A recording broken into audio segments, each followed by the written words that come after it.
जिन मुस्लिम वोटरों ने समाजवादी पार्टी को सत्ता में लाया, अखिलेश यादव को मुख्यमंत्री बनाया, मुलायम सिंह यादव को भी कई बार मुख्यमंत्री बनाया, लेकिन क्या वही मुसलमान वोटर जो है 2027 से पहले समाजवादी पार्टी का साथ छोड़ चुका है, समाजवादी पार्टी से किनारा कर चुका है? ऐसी खबर जब आई तो अखिलेश यादव की रातों की नींद उड़ गई। कह रहे हैं कि भैया इस समय जो है यूपी में मुसलमान वोटरों को लेकर एक बड़ी लड़ाई छिड़ गई है, और ये लड़ाई जब छिड़ी तो उसके लिए कहीं पीछे जाने की जरूरत नहीं। जब माफिया अतीक अहमद के बेटे के जनाजे में समाजवादी पार्टी का कोई पदाधिकारी नहीं गया, कोई नेता नहीं गया, तब ओवैसी पार्टी के प्रदेश अध्यक्ष ने समाजवादी पार्टी पर आरोप लगाया, साथ ही बता दिया कि मुसलमानों का रहनुमा कौन है। जिन लोगों ने अतीक भाई के नाम से शेर पढ़ करके नेता बन गए, जो अतीक भाई को अपना बाप कहते थे, ऐसे कमसर उनके बच्चे के जनाजे में नहीं गए।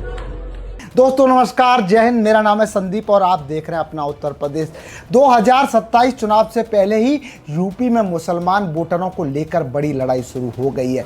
बहन जी कह रही हैं कि भैया ये जो मुस्लिम वोटर है इस बार बसपा के साथ आ रहे हैं। अखिलेश यादव कह रहे हैं कि भैया मुस्लिम वोटर तो हमारा पहले से ही जुड़ा हमसे है, ये हमारा साथ नहीं छोड़ेगा। वहीं कांग्रेस भी कह रही है कि भैया मुस्लिम वोटरों पर भी हक हमारा है, लेकिन इस समय ओवैसी भाईजान जो बिहार में खेल खराब किए थे, जो विपक्ष का खेल खराब बंगाल में किए थे, वही एंट्री ले ली है। जब उनका प्रवक्ता अतीक के बेटे के जनाजे में शामिल होता है तब क्या होता है, क्या बयान देते, ये बयान सुनिए, उसके बाद आप एक खास रिपोर्ट देखिए कैसे अब यूपी का जो माहौल है बदलने लगा है।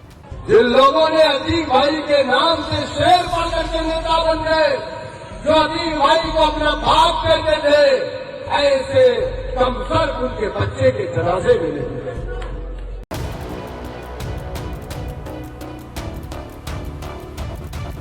यूपी में मुस्लिम वोटरों को लेकर हुई भयंकर लड़ाई, मुसलमान छोड़ेंगे अखिलेश यादव का साथ। माफिया अतीक अहमद के बेटे के ऐलान के बाद यूपी की सियासत गरमाई। ओवैसी भाईजान की यूपी में एंट्री ने सपा की मुसीबत बढ़ाई। जी, यूपी की 2027 की सियासत में अचानक ऐसी हलचल शुरू हो गई है जिसका सीधा असर अखिलेश यादव की राजनीति पर पड़ सकता है। एक तरफ अतीक परिवार के जनाजे में AIMIM के बड़े नेता की एंट्री, और दूसरी तरफ समाजवादी पार्टी के दिग्गज शिवपाल यादव सीधे आजम खान से मिलने जेल पहुंच गए। लेकिन सवाल है, आखिर दोनों तरफ इतनी तेजी क्यों?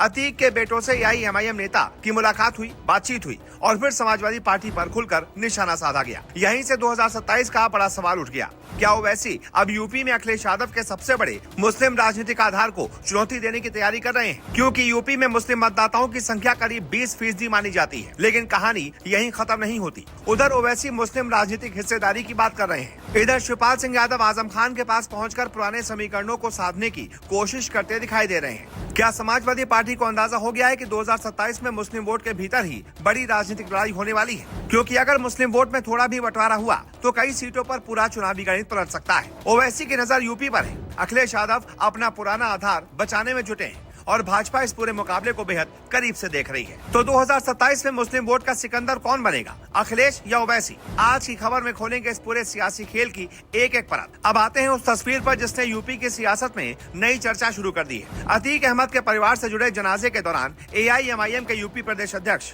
शौकत अली की मौजूदगी सामने आई।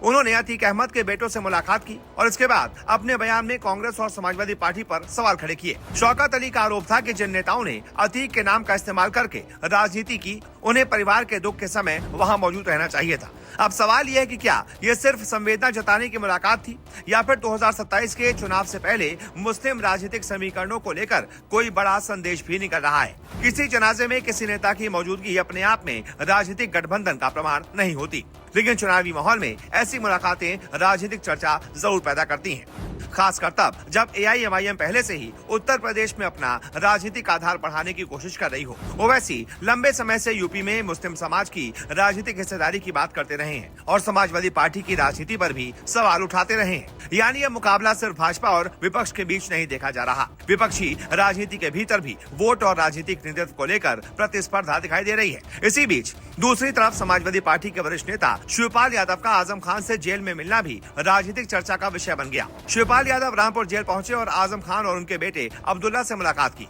इसके बाद उन्होंने आजम खान के परिवार से भी मुलाकात की और रामपुर की जौहर यूनिवर्सिटी से जुड़े लोगों के साथ बातचीत की। अब इस मुलाकात को लेकर सवाल इसलिए उठ रहे हैं क्योंकि आजम खान लंबे समय से पश्चिमी उत्तर प्रदेश की मुस्लिम राजनीति के महत्वपूर्ण चेहरों में गिने जाते रहे हैं। समाजवादी पार्टी के साथ उनका रिश्ता पुराना रहा है, लेकिन पिछले कुछ समय में आजम खान और सपा के बीच नाराजगी और राजनीतिक दूरी की चर्चाएं सामने आती रही हैं। रामपुर की राजनीति में भी अलग अलग नेताओं और गुटों के बीच खींचतान रही है। ऐसे में शिवपाल यादव की मुलाकात को सपा की तरफ से पुराने रिश्तों को संभालने और राजनीतिक संवाद बढ़ाने की कोशिश के तौर पर देखा जा रहा है, क्योंकि 2027 में समाजवादी पार्टी के लिए मुस्लिम मतदाताओं का समर्थन बेहद अहम रहने वाला है और यहीं से कहानी फिर वैसी बनाम अखिलेश की तरफ पहुंच जाती है। 2022 के विधानसभा चुनाव में समाजवादी पार्टी को मुस्लिम मतदाताओं का बड़ा समर्थन मिला था। अलग अलग चुनावी विश्लेषणों में सपा को मुस्लिम वोट का बहुत बड़ा हिस्सा मिलने की बात सामने आई थी। वहीं AIMIM का प्रदर्शन सीमित रहा था और पार्टी विधानसभा में कोई भी सीट नहीं जीत पाई थी। लेकिन 2027 में AIMIM अपनी स्थिति बदलने की कोशिश कर रही है। अगर पार्टी ज्यादा सीटों पर चुनाव लड़ती है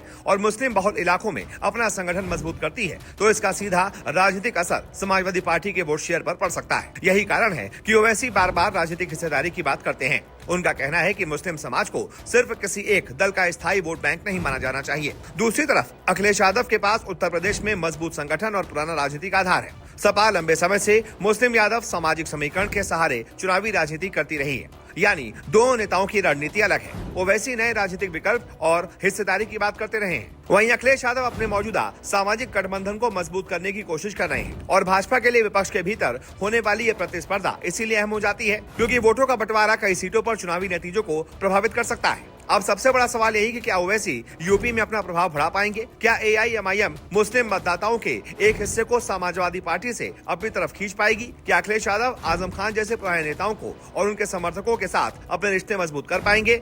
और क्या मुस्लिम वोट में मामूली बदलाव भी दर्जनों सीटों के नतीजे प्रभावित कर सकता है? उत्तर प्रदेश की राजनीति में कई सीटों पर ऐसा संभव है, लेकिन अभी किसी भी समुदाय के वोट को पहले से किसी के साथ नहीं मान सकते।